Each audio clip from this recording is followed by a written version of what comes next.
The standard reduction potentials at 298 kelvin for the following half cells are given below. Guys एक चीज मैं आपको बता दूं, ये क्वेश्चन जो है सेम टू सेम आपका जेई मेन 2009 में आया था, एग्जैक्ट क्वेश्चन समझ में। और आई थिंक उसमें बस 5 के बजाय 4 ऑप्शंस इस तरह से दिए थे और सेम वैल्यूज सेम रिएक्शन सब थी। तो देखिए कितने पुराने क्वेश्चन भी सेम टू सेम भी रिपीट हुए हैं। और लेकिन हम जब PYQs करते हैं तो सेम टू सेम रिपीट की वजह से नहीं, कंसेप्ट की वजह से करते हैं। बेसिकली आप ये ध्यान रखें।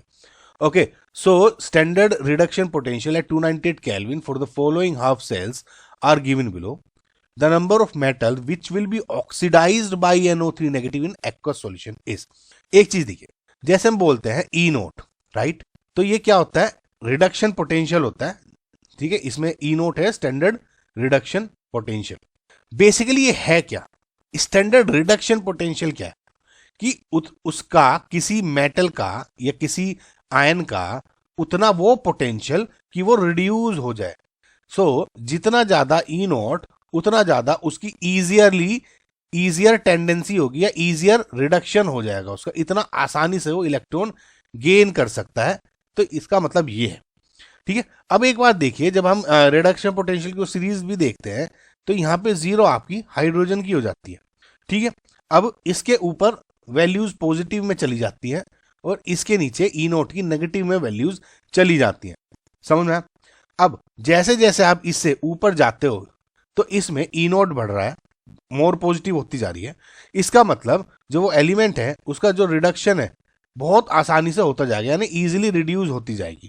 जो खुद रिड्यूस होता है वो दूसरे को ऑक्सीडाइज करता है, यानी it behaves as a good oxidising agent. So जैसे जैसे आप ऊपर जाते हो ऑक्सीडाइजिंग एजेंट की जो कैपेसिटी है उसकी वो अच्छी होती जाती है, समझ में। नीचे जैसे जाओगे इसका रिवर्स, E नोट इसमें डिक्रीज होता जाता है और मोर नेगेटिव होता जाता है। ऊपर टेंडेंसी बढ़ती है रिडक्शन की, नीचे यहां से यहां जाओगे तो जो ऑक्सीडेशन होने की टेंडेंसी है वो बढ़ती है। तो अगर देखिए इसमें कंफ्यूज मत होना, अगर मैं नेगेटिव से ऊपर पॉजिटिव ऐसे जा रहा हूं तब भी रिडक्शन की ही कैपेबिलिटी बढ़ रही है, और ऊपर से जैसे नीचे जा रहा हूं चाहे नेगेटिव 0 से नीचे नेगेटिव, तो ऑक्सीडेशन होने की कैपेसिटी बढ़ रही है। जैसे यहां से यहां नीचे आ रहे हो तो खुद का ऑक्सीडेशन हो रहा है तो दूसरे को रिड्यूस कर देगा, तो रिड्यूसिंग एजेंट की कैपेसिटी बढ़ रही है।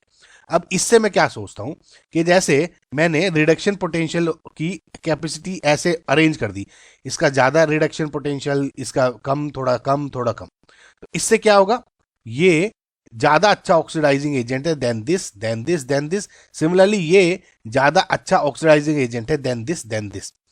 ये अच्छा रिड्यूसिंग एजेंट है देन दिस, समझ में आया। ओके, तो अगर मैं इसको कहूं कि ये ए ऑक्सीडाइज कर सकता है बी को भी, सी को भी, डी को भी, समझ रहा है, बी सी एंड डी को ऑक्सीडाइज कर सकता है।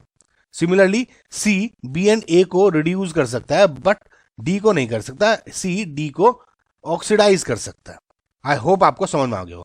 अब जो जितनी भी ये वैल्यूज हैं इसको अगर आप ऑर्डर में लिख दो, ओके, ऐसे लिख दिया तो सबसे ज्यादा रिडक्शन पोटेंशियल इसका है।